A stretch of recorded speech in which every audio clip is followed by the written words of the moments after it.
ಈಗ ಚಾಮರಾಜನಗರದ ದೇವಿಯ ಪ್ರಸಾದ್ ತಿಂದು ದಾರುಣವಾಗಿ ಸಾವಾದ ಒಂದು ಸುದ್ದಿ ಬರ್ತಾ ಇದೆ. ಸೊ ಇದು ದೊಡ್ಡ ಒಂದು ದುರಂತ. ಹನೂರಿನ ಮಾರಮ್ಮ ದೇವಸ್ಥಾನದ ವಿಷ ಪ್ರಸಾದ ಸೇವನೆಯಾಗಿ 7 ಮಂದಿ ಬಲಿಯಾಗಿದ್ದಾರೆ. ಭಕ್ತರ ಸಾವಿನ ಸಂಖ್ಯೆ ಈಗ 7ಕ್ಕೆ ಏರಿಕೆಯಾಗಿದೆ. ಈಗಾಗಲೇ ಮೈಸೂರಿನ KR ಆಸ್ಪತ್ರೆಗಳು ಕೂಡ 7ಕ್ಕೂ ಹೆಚ್ಚು ಜನ 8ಕ್ಕೂ ಹೆಚ್ಚು ಜನ ಗಂಭೀರ ಸ್ಥಿತಿಯಲ್ಲಿದ್ದಾರೆ. 95 ಜನರು ಈಗ ಅಸ್ವಸ್ಥರಾಗಿದ್ದಾರೆ. ಕೆಲವರ ಸ್ಥಿತಿ ಗಂಭೀರ ಆಗಿದೆ. ಇದು ಚಾಮರಾಜನಗರ ಕೊಳ್ಳೇಗಾಲ ತಾಲೂಕಿನ ದೇವಿಯ ಒಂದು ಶಂಕುಸ್ಥಾಪನೆ ಕಾರ್ಯಕ್ರಮ ದೇವಸ್ಥಾನ. ಚಾಮರಾಜ ಜಿಲ್ಲೆಯಲ್ಲಿ 4 ಭಕ್ತರು ಈಗ ಸಾವನ್ನಪ್ಪಿದ್ದಾರೆ. ಮೈಸೂರಲ್ಲಿ 3 ಭಕ್ತರು ಸಾವಾಗಿದೆ. ಸೊ ಇದು ಇಡೀ ಚಾಮರಾಜನಗರ ಮೈಸೂರು ಜಿಲ್ಲೆಯ ಜನರನ್ನ ಆತಂಕಕ್ಕೀಡು ಮಾಡಿದೆ. ಮೈಸೂರಲ್ಲಿ 10ಕ್ಕೂ ಹೆಚ್ಚು ಭಕ್ತರು ಈಗ ಗಂಭೀರ ಆಗಿದೆ. ಆಸ್ಪತ್ರೆಯಲ್ಲಿ ದಾಖಲು ಮಾಡಲಾಗಿದೆ. ಚಿಕಿತ್ಸೆ ಮುಂದುವರೆದಿದೆ. KR ಆಸ್ಪತ್ರೆಯಲ್ಲೂ ಕೂಡ ವೆಂಟಿಲೇಟರ್ ಸಮಸ್ಯೆ ಎದುರಾಗಿದೆ. ಸೊ ಈಗಾಗಲೇ ಈ ಒಂದು ಏನು ದುರಂತ ಏನಿದೆ, ದುರಂತವನ್ನು ಸರ್ಕಾರ ಗಂಭೀರ ತೆಗೆದುಕೊಂಡಿದೆ. ವರದಿಗೂ ಕೂಡ CM ಕುಮಾರಸ್ವಾಮಿ ಸೂಚನೆ ಕೊಟ್ಟಿದ್ದಾರೆ. ಕೆಲ ಅಸ್ವಸ್ಥರನ್ನ JSS ಆಸ್ಪತ್ರೆಗೆ ದಾಖಲು ಮಾಡಲಾಗಿದೆ. ಬೇರೆ ಆಸ್ಪತ್ರೆಗಳು ಕೂಡ ಶಿಫ್ಟ್ ಮಾಡಲಿಕ್ಕೆ ಅಧಿಕಾರಿಗಳು ಚಿಂತನೆ ನಡೆಸಿದ್ದಾರೆ.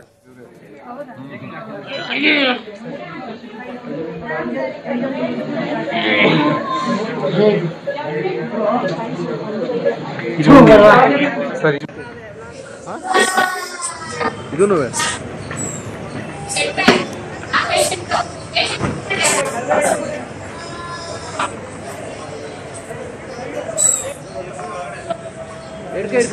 ಸೊ ಇದು ಚಾಮರಾಜನಗರ ಜಿಲ್ಲೆಯ ಕೊಳ್ಳೇಗಾಲದ ದೇವಿಯ ಒಂದು ಕಾರ್ಯಕ್ರಮ ಇತ್ತು. ಇದು ಗುಡಿ ದೇವಸ್ಥಾನದ ಶಂಕು ಗೋಪುರದ ಕಾರ್ಯಕ್ರಮ ಇತ್ತು. ಈ ಸಂದರ್ಭದಲ್ಲಿ ಪ್ರಸಾದ ಸೇವನೆ ಮಾಡದಂತ ಭಕ್ತರು ವಿಲಿ ಒದ್ದಾಡಿದ್ರು. ಅಲ್ಲಿ ಏನಾಗ್ತಾ ಇದೆ ಅಂತ ಗೊತ್ತಾಗಲ್ಲ. ಅಂತಿಮವಾಗಿ ನೋಡಿದ್ರೆ ಅಲ್ಲಿ 7 ಜನ ಬಲಿಯಾಗಿದ್ದಾರೆ.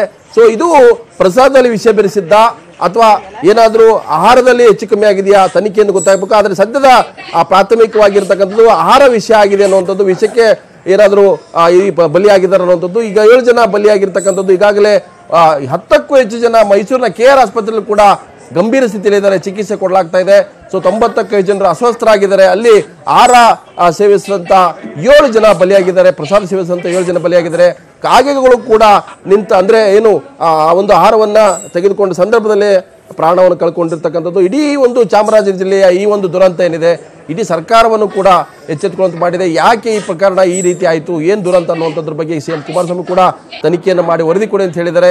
ಸೊ ಈ ಒಂದು ಪ್ರಕರಣಕ್ಕೆ ಸಂಬಂಧಪಟ್ಟಂತೆ ಈಗಾಗಲೇ ಜಿಲ್ಲಾ ಆರೋಗ್ಯಾಧಿಕಾರಿಗಳು ಕೂಡ ಧಾವಿಸಿದ್ದಾರೆ. ಮತ್ತೆ ಇಲ್ಲಿ ಯಾರು ಗಂಭೀರವಾದಂಥ ಸ್ಥಿತಿಯಲ್ಲಿ ಇದ್ರು ಅವ್ರನ್ನ ತೆಗೆದುಕೊಂಡು ಹೋಗ್ಲಿಕ್ಕೆ ಆಂಬ್ಯುಲೆನ್ಸ್ನಲ್ಲಿ ವೆಂಟಿಲೇಟರ್ ಕೂಡ ಸಮಸ್ಯೆ ಇತ್ತು.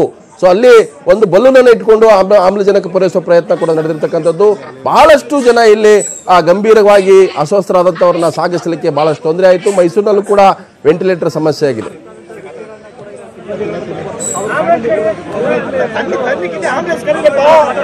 ಸೊ ಈ ಒಂದು ಪ್ರಸಾದನ ಸೇವಿಸುವ ಸಂದರ್ಭದಲ್ಲಿ ಕಾಗೆಗಳು ಕೂಡ ಮೃತಪಟ್ಟಿದೆ. 70ಕ್ಕೂ ಹೆಚ್ಚು ಕಾಗೆಗಳು ಅಲ್ಲಿ ಲೆಕ್ಕ ಹಾಕಿದಾಗ ಕಾಗೆಗಳು ಕೂಡ ಪ್ರಾಣವನ್ನು ಕಳ್ಕೊಂಡಿರ್ತವೆ. ವಿಷ ಪ್ರಸಾದಕ್ಕೆ 7 ಜನ ಬಲಿಯಾಗಿದೆ. ಮತ್ತೊಂದು ಕಡೆ ಕಾಗೆಗಳು ಕೂಡ ಇಲ್ಲಿ ಸತ್ತಿರ್ತಕ್ಕಂಥ ದೃಶ್ಯ ತಾವು ನೋಡ್ತಾ ಇದ್ರಿ.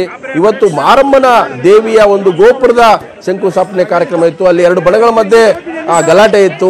ಒಂದು ರೀತಿಯಲ್ಲಿ ವ್ಯಾಜ್ಯ ಇತ್ತು ಅನ್ನುವಂಥದ್ದು ಕೂಡ ಹೇಳಲಾಗ್ತಾ ಇದೆ. ಸೊ ಇಲ್ಲಿ ಇದು ಪ್ರಸಾದದಲ್ಲಿ ಯಾರು ವಿಷ ಬೆರೆಸ್ತಾರ ಅಥವಾ ಪ್ರಸಾದ ಏನು ಇದೆ ಅದು ಏನಾದರೂ ಒಂದು ರೀತಿ ವಿಷವಾಯಿತಾ ಅನ್ನುವಂಥದ್ದು ಕೂಡ ಇದು ತನಿಖೆಯನ್ನು ಗೊತ್ತಾಗಬೇಕಾಗತ್ತೆ.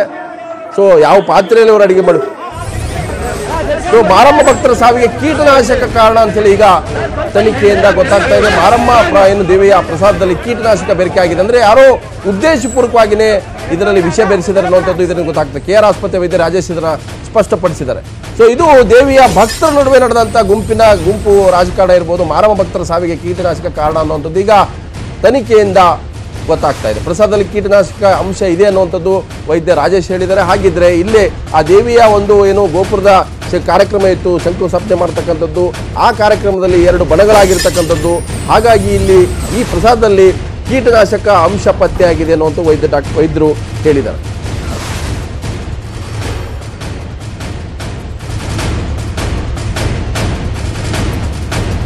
ಸೊ ಹಾಗಾದ್ರೆ ಚಾಮರಾಜನಗರ ಆಸ್ಪತ್ರೆಯಿಂದ ನಮ್ಮ ಪ್ರತಿನಿಧಿ ನಂದೀಶ್ ನೇರ ಸಂಪರ್ಕದಲ್ಲಿ. ನಂದೀಶ್, ಈ ಒಂದು ಪ್ರಕರಣದಲ್ಲಿ ಬಹಳಷ್ಟು ಅನುಮಾನಗಳಿತ್ತು ಆರಂಭದಿಂದಲೂ ಕೂಡ.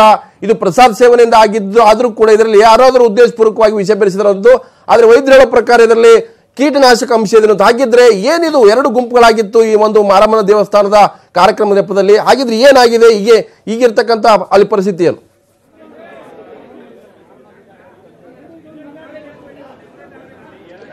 ಲಕ್ಷ್ಮಣ ಉಗಾರ್ ಏನಂತಂದ್ರೆ ಈ ಒಂದು ಘಟನೆ ಏನು 6 ಜನ ಮೃತಪಟ್ಟು ಮತ್ತು 80ಕ್ಕೂ ಹೆಚ್ಚು ಜನ ಅಸ್ವಸ್ಥರಾಗಿದ್ದಾರೆ. ಈ ಒಂದು ಘಟನೆ ಇಡೀ ಚಾಮರಾಜನಗರ ಜಿಲ್ಲೆಯನ್ನು ದಿಗ್ಭ್ರಮೆಗೊಳಿಸಿದೆ ಅಂತ ಹೇಳ್ಬೋದು. ಯಾಕಂದ್ರೆ ಭಕ್ತರು ಏನು ಪ್ರಸಾದ ಸ್ವೀಕರಿಸಿದ್ರು ಅದರಿಂದನೇ ಸುಮಾರು 6ಕ್ಕೂ ಹೆಚ್ಚು ಮಂದಿ ಸಾವನ್ನಪ್ಪಿ 80ಕ್ಕೂ ಹೆಚ್ಚು ಮಂದಿ ಅಸ್ವಸ್ಥರಾಗಿ ಅವ್ರನ್ನ ಕೊಳ್ಳೇಗಾಲ ಆಸ್ಪತ್ರೆ ಇರ್ಬೋದು, ಮೈಸೂರು ಆಸ್ಪತ್ರೆ ಇರ್ಬೋದು ಮತ್ತು ರಾಮಪುರ ಆಸ್ಪತ್ರೆಗೆ ಈಗಾಗಲೇ ದಾಖಲೆ ಮಾಡಿ ಚಿಕಿತ್ಸೆ ಕೊಡಲಾಗ್ತಾ ಇದೆ. ಅಲ್ಲಿ ಗ್ರಾಮಸ್ಥರ ಒಂದು ಮಾಹಿತಿ ಪ್ರಕಾರ ಅಲ್ಲಿ ಒಂದು ದೇವಸ್ಥಾನ ಆಡಳಿತ ಮಂಡಳಿ ಮತ್ತು ಒಂದು ಜಮೀನಿನ ಮಾಲೀಕ ನಡುವೆ ಒಂದು ವಿವಾದ ಇತ್ತು. ಹೀಗಾಗಿ ಆ ಜಮೀನಿನ ಮಾಲಕ ಏನೋ ಒಂದು ಇದನ್ನು ಒಂದು ಕೈವಾಡ ಮಾಡಿ ಕೀಟನಾಶಕ ಬೆರೆಸಿರ್ಬೋದು ಅಂತ ಒಂದು ಸ್ಥಳೀಯರ ಒಂದು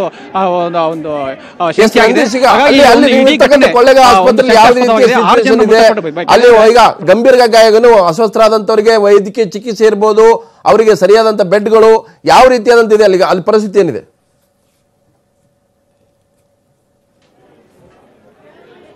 ಕೊಳ್ಳೇಗಾಲ ಸರ್ಕಾರಿ ಆಸ್ಪತ್ರೆಯಲ್ಲಿ 20ಕ್ಕೂ ಹೆಚ್ಚು ಮಂದಿಯನ್ನು ದಾಖಲಿಸಲಾಗಿದೆ.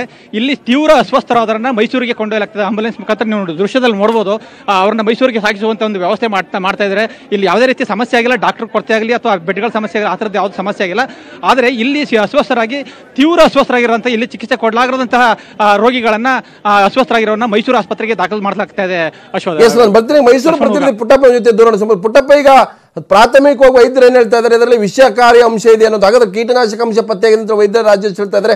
ಹಾಗಿದ್ರೆ ಇದು ಉದ್ದೇಶಪೂರ್ವಕವಾಗಿ ಆದಂತ ಒಂದು ವಿಷ ಬೆರೆಸುವ ಪ್ರಯತ್ನ ಆಗಿದೆ ಅನ್ನುವಂಥದ್ದು ಈ ಒಂದು ಏನು ವೈದ್ಯರ ಹೇಳಿಕೆಯನ್ನು ಗೊತ್ತಾಗ್ತದೆ. ಹಾಗಿದ್ರೆ ಏನ್ ಹೇಳಿದ್ರು ವೈದ್ಯರು?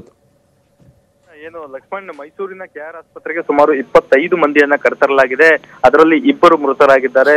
ಇನ್ನು JSS ಆಸ್ಪತ್ರೆಗೆ 6 ಮಂದಿಯನ್ನ ಕರೆತರಲಾಗಿದೆ. ಅದರಲ್ಲಿ 1 ಮೃತರಾಗಿದ್ದಾರೆ. ಒಟ್ಟು ಮೈಸೂರಿನಲ್ಲಿ 3 ಮಂದಿ ಮೃತರಾಗಿದ್ದು ಒಟ್ಟು 31 ಮಂದಿಗೆ ಮೈಸೂರಿನಲ್ಲಿ ಚಿಕಿತ್ಸೆಯನ್ನ ಕೊಡಲಾಗ್ತಾ ಇದೆ. ಆ 31 ಮಂದಿಯೂ ಸಹ ಅತ್ಯಂತ ಗಂಭೀರ ಪರಿಸ್ಥಿತಿಯಲ್ಲಿದ್ದವರು. ಚಾಮರಾಜನಗರದಲ್ಲಿ ಅವರಿಗೆ ಚಿಕಿತ್ಸೆ ಕೊಡೋದಕ್ಕೆ ಸಾಧ್ಯವಾಗದೇ ಇದ್ದಾಗ ಹೆಚ್ಚುವರಿ ಚಿಕಿತ್ಸೆಗಾಗಿ ಅವರನ್ನ ಮೈಸೂರಿಗೆ ಕರೆತರಲಾಗಿದೆ. ಹಾಗಾಗಿ ಅವರನ್ನ ಪರಿಶೀಲನೆ ಮಾಡಿದಂತ ವೈದ್ಯರು ಒಂದು ಮಾತನ್ನ ಸ್ಪಷ್ಟವಾಗಿ ಹೇಳಿದ್ರು, ಇವರ ದೇಹದಲ್ಲಿ ಕೀಟನಾಶಕದ ವಿಷಪ್ರಾಶನ ಆಗಿದೆ. ಕೆಲವರಿಗೆ ಅತಿ ಹೆಚ್ಚು ಆಗಿದೆ, ಕೆಲವರಿಗೆ ಸ್ವಲ್ಪ ಆಗಿದೆ. ಅವರು ಊಟ ಮಾಡಿದ ಪರಿಣಾಮದಲ್ಲಿ ಈ ರೀತಿಯಾಗಿ ಆಗಿದೆ. ಎಷ್ಟು ಕ್ರಮೇಣದಲ್ಲಿ ಅವರು ಊಟ ಮಾಡಿದರೆ ಅಷ್ಟು ಕ್ರಮೇಣದಲ್ಲಿ ಅವರ ದೇಹದಲ್ಲಿ ವಿಷಕಾರಿ ಅಂಶ ಸೇರ್ಕೊಂಡಿದೆ. ಏನು ಈಗಾಗಲೇ ಅವರ ದೇಹದಲ್ಲಿರುವಂತಹ ವಿಷಕಾರಿ ಅಂಶವನ್ನ ತೆಗೆಸುವಂತ ಪ್ರಯತ್ನಗಳು ಈಗ ನಡೀತಾ ಇದೆ. ಸುಮಾರು ಮೈಸೂರಿನ KR ಆಸ್ಪತ್ರೆಯಲ್ಲಿ 8 ವೆಂಟಿಲೇಟರ್ಗಳಲ್ಲಿ ಚಿಕಿತ್ಸೆಯನ್ನ ಕೊಡಲಾಗ್ತಾ ಇದೆ. ಈ 8 ವೆಂಟಿಲೇಟರ್ಗಳಲ್ಲಿ ಯಾರಿಗೆ ಪ್ರಾಣಕ್ಕೆ ಸಂಚಕಾರ ಇದೆ ಅವರನ್ನ ICU ನಲ್ಲಿ ಚಿಕಿತ್ಸೆ ಕೊಡ್ತಾ ಇದ್ರೆ, ಉಳಿದಂತ ಸ್ವಲ್ಪ ಸುಧಾರಿತ ಆರೋಗ್ಯವಾಗಿರುವಂತಹ ಅಸ್ವಸ್ಥರನ್ನ ಸ್ಪೆಷಲ್ ವಾರ್ಡ್ಗಳಿಗೆ ಶಿಫ್ಟ್ ಮಾಡಿ ಅಲ್ಲಿನ ವೆಂಟಿಲೇಟರ್ಗಳಿಗೆ ಬಳಸಿಕೊಂಡು ಅಲ್ಲಿ ಚಿಕಿತ್ಸೆಯನ್ನು ನೀಡಲಾಗ್ತಾ ಇದೆ. ಇಲ್ಲಿ ವೆಂಟಿಲೇಟರ್ಗಳ ಸಮಸ್ಯೆ ಇರೋದ್ರಿಂದ ಖಾಸಗಿ ಆಸ್ಪತ್ರೆಗಳ ಜೊತೆಯಲ್ಲೂ ಸಹ ಜಿಲ್ಲಾಧಿಕಾರಿಗಳು ಮಾತನಾಡಿದ್ದಾರೆ. ಯಾವುದೇ ಪೇಷಂಟ್ ಬಂದರೂ ಸಹ ಅವರಿಗೆ ಸೂಕ್ತ ಚಿಕಿತ್ಸೆಯನ್ನ ಕೊಡಬೇಕು ಅನ್ನೋ ಒಂದು ಸೂಚನೆಯನ್ನ ನೀಡಿರೋದ್ರಿಂದ ಮೈಸೂರಿನ JSS ಆಸ್ಪತ್ರೆಗೆ 6 ಮಂದಿಯನ್ನ ರವಾನೆ ಮಾಡಿ ಅಲ್ಲಿರುವಂತಹ ವೆಂಟಿಲೇಟರ್ ಗಳನ್ನ ಬಳಸಿಕೊಂಡು ಚಿಕಿತ್ಸೆಯನ್ನ ಕೊಡಲಾಗ್ತಾ ಇದೆ. ಲಕ್ಷ್ಮಣ್, ಒಂದು ವಿಚಾರವನ್ನ ನಾವಿಲ್ಲಿ ಗಮನಿಸಬೇಕಾಗುತ್ತೆ. ಈ ರೀತಿಯಾಗಿ ವಿಷಪ್ರಾಶನ ಅಥವಾ ಯಾವುದೇ ರೀತಿಯಾದಂತಹ ಕೀಟನಾಶಕದ ಪ್ರಾಶನ ದೇಹದಲ್ಲಿ ಸೇರ್ಕೊಂಡಾಗ ಅವರ ದೇಹದಲ್ಲಿರುವಂತ ಮತ್ತು ಅವರ ಹೊಟ್ಟೆಯಲ್ಲಿರುವಂತ ವಿಷಕಾರಿ ಅಂಶವನ್ನ ಮೊದಲು ಆಚೆಗೆ ತೆಗೆಸುವಂತ ಕೆಲಸವನ್ನ ಮಾಡ್ಬೇಕಾಗತ್ತೆ. ಆ ಕೆಲಸಕ್ಕೆ ವೆಂಟಿಲೇಟರ್ ತೀರಾ ಅತ್ಯಗತ್ಯವಾದಂತ ಒಂದು ವಸ್ತುವಾಗಿದೆ. ಹಾಗಾಗಿ ಇಲ್ಲಿರುವಂತ ವೈದ್ಯರೆಲ್ಲರಿಗೂ ಸಹ ವೆಂಟಿಲೇಟರ್ ಇಲ್ಲದೆ ಕೆಲಸ ಮಾಡೋದಕ್ಕೆ ಸಾಕಷ್ಟು ಕಷ್ಟ ಆಗುತ್ತೆ. ಹಾಗಾಗಿ ಎಲ್ಲೆಲ್ಲಿ ವೆಂಟಿಲೇಟರ್ ಸಿಗುತ್ತೆ ಅಲ್ಲೆಲ್ಲವೂ ಸಹ ನಾವು ಬಳಕೆ ಮಾಡ್ಕೊಳ್ಳೋಣ ಒಂದು ನಿರ್ಧಾರವನ್ನ ವೈದ್ಯರ ಪ್ರಕಾರ ಈ ಗಂಭೀರವಾಗಿ ಏನು ಅಸ್ವಸ್ಥರಾಗಿದ್ದಾರೆ ಅವರು ಅಂದ್ರೆ ಯಾವುದೇ ರೀತಿ ಅಪಾಯ ಇಲ್ಲ ಅಂತ ಹೇಳ್ತಾ ಇದ್ದಾರಾ, ಅಥವಾ ಇನ್ನೂ ಕೂಡ ಕೊಳ್ಳೇಗಾಲದಲ್ಲಿರ್ತಕ್ಕ ನಮ್ಮ ಪ್ರತಿನಿಧಿ ನಂದೀಶ್ ಹೇಳ್ತಾ ಇದ್ರು ಇನ್ನಷ್ಟು ಜನರನ್ನ ಮೈಸೂರಿಗೆ ಏನು ಆಂಬ್ಯುಲೆನ್ಸ್ ಅಲ್ಲಿ ಸ್ಥಳಾಂತರಿಸ್ತಾ ಇದ್ದಾರೆ ಹೆಚ್ಚಿನ ಚಿಕಿತ್ಸೆಗೆ ಅಂತ ಹೇಳ್ತಾ ಇದ್ದಾರೆ? ಖಂಡಿತ ಲಕ್ಷ್ಮಣ್, ಏನು ಅಲ್ಲಿ ಚಿಕಿತ್ಸೆಯನ್ನ ಕೊಡೋದಕ್ಕೆ ಸಾಧ್ಯವಾಗದೇ ಇದ್ದಾಗ ಮಾತ್ರ ಅವರನ್ನ ಮೈಸೂರಿಗೆ ರವಾನೆ ಮಾಡ್ತಾರೆ. ಹಾಗಾಗಿ ಮೈಸೂರಿನಲ್ಲಿ ಬಂದಂತವ್ರಿಗೆ ಹೆಚ್ಚುವರಿ ಚಿಕಿತ್ಸೆಯನ್ನ ನೀಡ್ತಾ ಇದ್ದಾರೆ. ಕೆಲವರಿಗೆ ಚಿಕಿತ್ಸೆ ಹೊಂದ್ಕೊಳ್ತಾ ಇದ್ದು ಅವ್ರನ್ನ ಸಾವಿನ ದವಡೆಯಿಂದ ಕಾಪಾಡ್ತಾ ಇದ್ದಾರೆ. ಆದ್ರೆ ಅದರಲ್ಲಿ 3 ಮಂದಿಯನ್ನ ಸಾವಿನ ದವಡೆಯಿಂದ ಕಾಪಾಡೋದಕ್ಕೆ ಸಾಧ್ಯ ಆಗಿರ್ಲಿಲ್ಲ. ಆದ್ರೂ ಸಹ ಬರುವಂತ ಎಲ್ಲ ಅಸ್ವಸ್ಥರಿಗೆ ನಾವು ಚಿಕಿತ್ಸೆಯನ್ನ ಕೊಡ್ತೀವಿ ಅನ್ನೋ ಒಂದು ಭರವಸೆ ಮಾತ್ರವನ್ನು ಸಹ ಇಲ್ಲಿನ ಆರೋಗ್ಯ ಅಧಿಕಾರಿಗಳು ಹೇಳ್ತಿದ್ದಾರೆ ಲಕ್ಷ್ಮಣ್. ಸೊ ಹಾಗಾದ್ರೆ ಈಗ ವೈದ್ಯರ ಪ್ರಕಾರ ಯಾವುದೇ ಏನು ರೋಗಿಯ ಆರೋಗ್ಯದಲ್ಲಿ ಯಾವುದೇ ರೀತಿಯ ಸಮಸ್ಯೆ ಆಗಲ್ಲ, ಅವ್ರನ್ನ ಸರಿಯಾದಂತ ಟ್ರೀಟ್ಮೆಂಟ್ ಕೊಡ್ತಾ ಇದ್ದಾರೆ. ಖಂಡಿತ ಲಕ್ಷ್ಮಣ್, ಸದ್ಯಕ್ಕೆ ಇರುವ ಮಾಹಿತಿಯ ಪ್ರಕಾರ ಸದ್ಯಕ್ಕೆ ಮೈಸೂರಿಗೆ ಸ್ಥಳಾಂತರವಾಗಿರುವಂತ ಎಲ್ಲಾ ರೋಗಿಗಳನ್ನ ನಾವು ಬದುಕಿಸುವಂತ ಪ್ರಯತ್ನವನ್ನ ಮಾಡ್ತೇವೆ. ಆದ್ರೆ ಅವರ ದೇಹದಲ್ಲಿ ಎಷ್ಟರ ಮಟ್ಟಿಗೆ ವಿಷಕಾರಿ ಅಂಶ ಇದೆ ಅನ್ನೋದ್ರ ಮಟ್ಟಿಗೆ ನಾವು ನಿರ್ಧಾರವನ್ನು ತೆಗೆದುಕೊಳ್ಬೇಕಾಗತ್ತೆ. ಆದ್ರೆ ಈಗಿರುವಂತ ಎಲ್ಲ 25ಕ್ಕೂ ಹೆಚ್ಚು ಅಸ್ವಸ್ಥರ ಆರೋಗ್ಯ ಪರಿಸ್ಥಿತಿ ಬಗ್ಗೆ ನಾವು ಈಗಲೇ ಹೇಳೋದಕ್ಕಾಗಲ್ಲ. ಕೆಲವರಿಗೆ ಸದ್ಯಕ್ಕೆ ವಾಂತಿ ಆಗಿದೆ, ಅವ್ರ ದೇಹದಲ್ಲಿದ್ದಂತ ವಿಷಯ ಎಲ್ಲ ವಾಪಸ್ ಬಂದಿದೆ. ಆದ್ರೆ ಇನ್ನು ಕೆಲವರಿಗೆ ವಾಂತಿ ಆಗಿಲ್ಲ, ಅದು ಸಮಸ್ಯೆ ಆಗ್ತಾ ಇದೆ. ಹಾಗಾಗಿ ಇನ್ನು ಕೆಲ ಹೊತ್ತಿನ ನಂತರ ಎಲ್ಲರ ಆರೋಗ್ಯ ಪರಿಸ್ಥಿತಿ ಬಗ್ಗೆ ನಮಗೆ ಒಂದು ಹಂತದ ಚಿಂತನೆ ಮಾಡೋದಕ್ಕೆ ನಮಗೆ ಒಂದು ನಿರ್ಧಾರವನ್ನ ಕೈಗೊಳ್ಳೋದಕ್ಕೆ ಆಗುತ್ತೆ. ಆ ನಂತರ ಇನ್ನು 1 ರಿಂದ 1.5 ತಾಸಿನ ನಂತರ ನಾವು ಅಂತಿಮ ನಿರ್ಧಾರವನ್ನ ಹೇಳ್ತೇವೆ ಮತ್ತು ಯಾರ್ಯಾರ ಪರಿಸ್ಥಿತಿ ಹೇಗಿದೆ ಅನ್ನೋದ್ರ ಬಗ್ಗೆಯೂ ಮಾಹಿತಿಯನ್ನ ನೀಡ್ತೀವಿ ಅನ್ನೋ ಮಾತುಗಳನ್ನ ಇಲ್ಲಿನ ವೈದ್ಯರು ಹೇಳ್ತಿದ್ದಾರೆ. ಲಕ್ಷ್ಮಣ್, ಅಂದ್ರೆ ಈಗ ಬಹಳಷ್ಟು ಜನ ಇನ್ನಷ್ಟು ಪೇಷಂಟ್ಗಳು ಬರ್ತಾರೆ ಕೊಳ್ಳೇಗಾಲದಿಂದ, ಈಗಾಗಲೇ ಆಂಬುಲೆನ್ಸ್ ಬರ್ತಾ ಇದ್ದಾರೆ, ಅದಕ್ಕೆ ವೈದ್ಯರ ತಂಡ ಕೂಡ ರೆಡಿ ಆಗಿದೆ ಅಂತ ಹೆಚ್ಚುವರಿಯಾಗಿ ಬರ್ತಕ್ಕಂತ ರೋಗಿಗಳನ್ನ ಚಿಕಿತ್ಸೆ ಕೊಡ್ಲಿಕ್ಕೆ. ಖಂಡಿತ ಲಕ್ಷ್ಮಣ್, ಮೈಸೂರಿನಲ್ಲಿ ಈಗಾಗಲೇ ಸುಮಾರು 10ಕ್ಕೂ ಹೆಚ್ಚು ವೆಂಟಿಲೇಟರ್ಗಳ ವ್ಯವಸ್ಥೆ KR ಆಸ್ಪತ್ರೆಯಲ್ಲಿದೆ. ಅದನ್ನ ಹೊರತುಪಡಿಸಿದ್ರೆ JSS ಆಸ್ಪತ್ರೆ ಮತ್ತು ವಿವಿಧ ವಿಕ್ರಮ್ ಆಸ್ಪತ್ರೆ, ಅಪೋಲೋ ಆಸ್ಪತ್ರೆ ಸೇರಿದಂತೆ ಎಲ್ಲ ಕಡೆಯೂ ಸಹ ವೆಂಟಿಲೇಟರ್ಗಳ ವ್ಯವಸ್ಥೆ ಇರೋದ್ರಿಂದ ತತ್ಕ್ಷಣದಲ್ಲಿ ಮೈಸೂರಿಗೆ 5 ರಿಂದ 10 ನಿಮಿಷದ ಒಳಗೆ ಯಾವುದೇ ರೀತಿಯಾದಂತ ಸ್ಥಳಕ್ಕೆ ಅವರನ್ನ ವರ್ಗಾವಣೆ ಮಾಡಿ ಅವರನ್ನ ಬದುಕಿಸುವಂತ ಕೆಲಸದಕ್ಕೆ ಇಲ್ಲಿನ ಅಧಿಕಾರಿಗಳು ಮುಂದಾಗಿದ್ದಾರೆ. ಸ್ವತಃ ಜಿಲ್ಲಾಧಿಕಾರಿ ಅಭಿರಾಮ್ ಜಿ ಶಂಕರ್ ಅವರು KR ಆಸ್ಪತ್ರೆಯಲ್ಲಿ ಬಂದು ನಿಂತ್ಕೊಂಡು ಇಲ್ಲೇ ಸ್ಥಳ ಪರಿಶೀಲನೆ ಮಾಡಿ ಪರಿಸ್ಥಿತಿಯನ್ನ ಅವಲೋಕನ ಮಾಡಿ ಸೂಕ್ತ ನಿರ್ಧಾರಗಳನ್ನ ತತ್ಕ್ಷಣದಲ್ಲೇ ತೆಗೆದುಕೊಳ್ಳೋದಕ್ಕೆ ಸಿದ್ಧತೆಯನ್ನ ಮಾಡ್ಕೊಂಡಿದ್ದಾರೆ. ಮುಂದೆ ಬರುವ ಯಾವುದೇ ವ್ಯಕ್ತಿ ಸಾಯಬಾರದು ಅನ್ನೋದು ಜಿಲ್ಲಾಡಳಿತ ಉದ್ದೇಶವಾಗಿದೆ. ಆ ನಿಟ್ಟಿನಲ್ಲಿ ಎಲ್ಲ ಪೂರಕ ವ್ಯವಸ್ಥೆಗಳನ್ನ ಮಾಡಿಕೊಂಡು ಚಿಕಿತ್ಸೆಯನ್ನ ಕೊಡಲಾಗ್ತಾ ಇದೆ. ಲಕ್ಷ್ಮಣ್, ನಾನು ಬಂದೆ ಪುಟ್ಟಪ್ಪ. ಹೆಚ್ಚಾಗ್ತಿದೆ ಸಾವಿನ ಸಂಖ್ಯೆ. ಈಗ ಸಾವಿನ ಸಂಖ್ಯೆ 8ಕ್ಕೆ ಏರಿಕೆ ಆಗಿದೆ. ಮೈಸೂರಲ್ಲಿ ಮತ್ತೊಬ್ಬ ಭಕ್ತ ಪ್ರಾಣವನ್ನು ಕಳ್ಕೊಂಡಿದ್ದಾನೆ. ಇದು ಭೂ ವ್ಯಾಜ್ಯದ ಒಂದು ದೊಡ್ಡ ವಿವಾದ. JSS ಆಸ್ಪತ್ರೆಯಲ್ಲಿ ಮತ್ತೊಬ್ಬ ಭಕ್ತ ಇವನು ಪ್ರಸಾದ ಸೇವಿಸುವಂತ ಭಕ್ತ ಪ್ರಾಣವನ್ನು ಕಳ್ಕೊಂಡಿದ್ದಾರೆ. ಈಗ ಕಚ್ಚಿಗುತ್ತಿ ಮಾರಮ್ಮ ದೇವಸ್ಥಾನದ ಪ್ರಸಾದ ಸೇವಿಸುವವರ ಸಾವಿನ ಸಂಖ್ಯೆ ಈಗ 8ಕ್ಕೆ ಏರಿಕೆ ಆಗಿದೆ. ಹೆಚ್ಚಾಗ್ತಾ ಇದೆ ಸಾವಿನ ಸಂಖ್ಯೆ.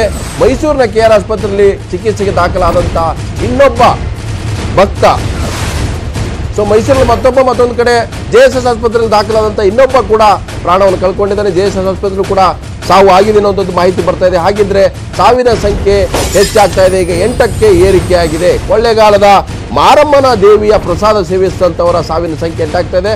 ಹಾಗಿದ್ರೆ ಇದು ಭೂಮಿಗೆ ಸಂಬಂಧಪಟ್ಟಂತ ಒಂದು ವ್ಯಾಜ್ಯ ಇತ್ತು. ಆ ಕಾರಣಕ್ಕಾಗಿ ಇಂಥದ್ದೊಂದು ದುರಂತ ನಡೆದು ಹೋಯ್ತಾ, ಇದು ಕೂಡ ಬಹಳ ಗಾಬರಿ ಹುಟ್ಟಿಸುವಂಥದ್ದು, ಆತಂಕ ಕೆಡೆ ಮಾಡಿರ್ತಕ್ಕಂಥ ಒಂದು ಘಟನೆ, ದುರಂತ. ಆದರೆ ಇದು ಒಂದು ರೀತಿಯಲ್ಲಿ ಹೃದಯ ಹಿಂಡುವಂಥದ್ದು. ಯಾಕಂತಂದ್ರೆ ಅಲ್ಲಿ ಕಾಗೆಗಳು ಕೂಡ ಈ ಆಹಾರವನ್ನು ಸೇವಿಸಿದಂಥವು, 70ಕ್ಕೂ ಹೆಚ್ಚು ಕಾಗೆಗಳು ಕೂಡ ಅಲ್ಲೇ ಸತ್ತು ಹೋಗಿರ್ತಕ್ಕಂಥದ್ದು. 7 ಜನ ಸತ್ತಿದ್ರು. ಈಗ ಸಾವಿನ ಸಂಖ್ಯೆ 8ಕ್ಕೆ ಏರಿಕೆ ಆಗಿದೆ. JSS ಆಸ್ಪತ್ರೆಯಲ್ಲಿ ಒಬ್ಬ ಭಕ್ತ ಪ್ರಾಣವನ್ನು ಕಳ್ಕೊಂಡಿದ್ದಾರೆ.